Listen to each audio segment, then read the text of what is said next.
I want to be remembered as a pillar that upheld, the futures of our young people in Jackson.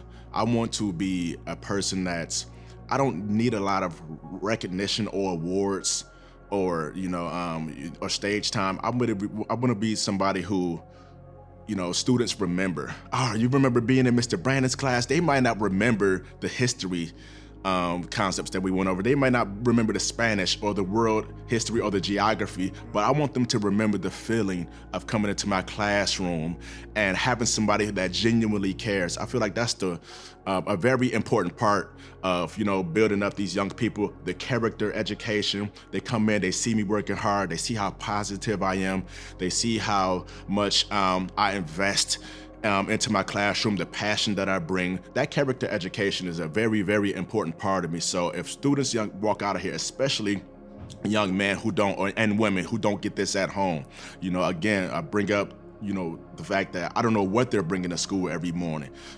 Our young people, they experience very difficult situations.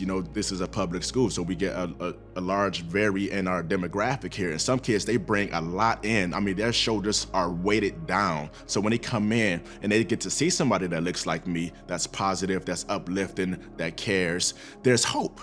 Right? There's hope, and I remember, everything might not be perfect in my life right now, but I remember Mr. Brandon coming in and telling me how hard I need to work on taking care of business, how persistent I need to be at making sure I leave that stuff at home, how gritty I need to be. So I just want to be in the back of my young people's minds. I mean, I'm going to teach for a very, very long time. I'm going to retire a Parkside Viking. So over the space of that time, if I could reach 5,000 young people, right, and 1,000 of those, have an element of what I bring here every day, I feel like I would have done my job.